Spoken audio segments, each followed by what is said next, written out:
Hi, I'm Brad. Welcome to another episode of Coffee for Closers. Today, our guest is Cameron Brett, Managing Director of Randstad Professionals. And he's going to tell us a little about the Randstad organization and what they're doing here in Japan for this year. Cameron, thanks for coming. Thanks for having me, Brad. Yep. So for starters, tell us a little about, Randstad globally. Okay. And Randstad Professionals here in Japan. So Randstad is the largest human resources solutions provider in the world. Globally, we have a revenue of 23 billion euro, 39,000 employees, and operating in about 30 different countries. Our core business and core competencies is within temporary staffing. Right. And that's the same in Japan. And you've actually been with Randstad a while, right? I mean, can you walk through kind of like your actual role now and kind of your career progression through the ranks? I launched a life sciences business. We then moved into manufacturing. We call it MESC, manufacturing, engineering, and supply chain. And at the same time, I had a partner who was another associate director in the business who was working with our B2C team. So we built those three teams up. We then brought in Kunihito Hagito, who launched our technology teams, right, which is now our largest part of the business. And we then, I guess it was about 3 years ago, we launched our professional services team, which does accounting, finance, and HR.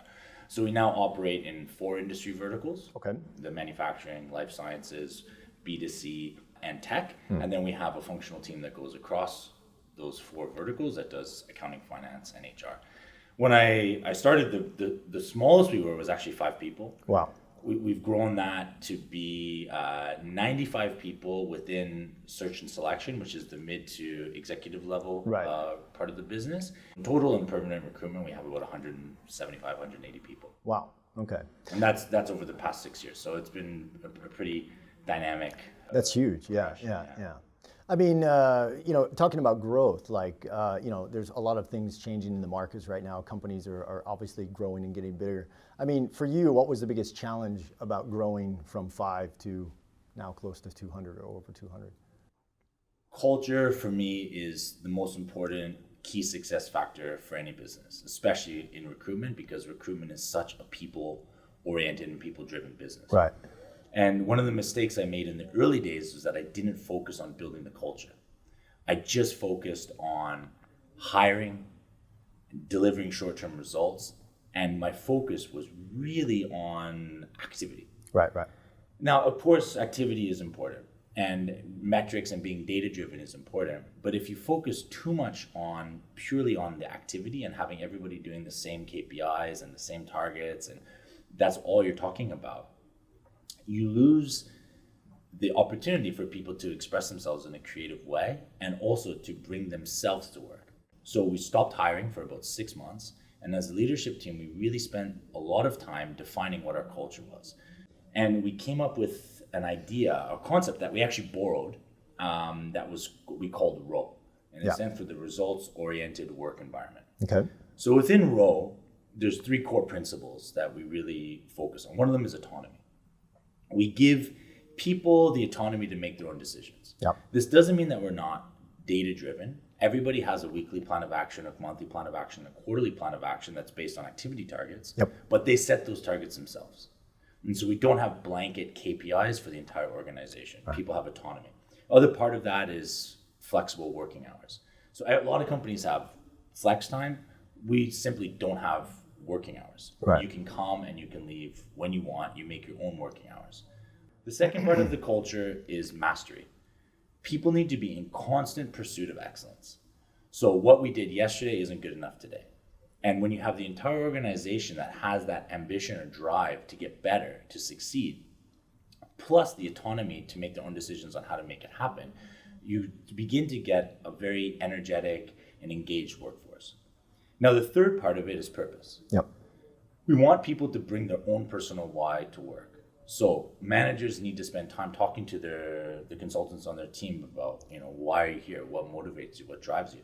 Typically, we think that recruiters are financial animals and all motivated by money, but that's not the case. A lot of us are, but a lot of us are motivated by other things. Whatever it is that's motivating somebody, managers need to work with them to really connect their personal why with what you were doing at work every day. So results only work environment, clearly defined as autonomy, mastery, and purpose. And again, these are our concepts that we borrowed. They're not our unique ideas.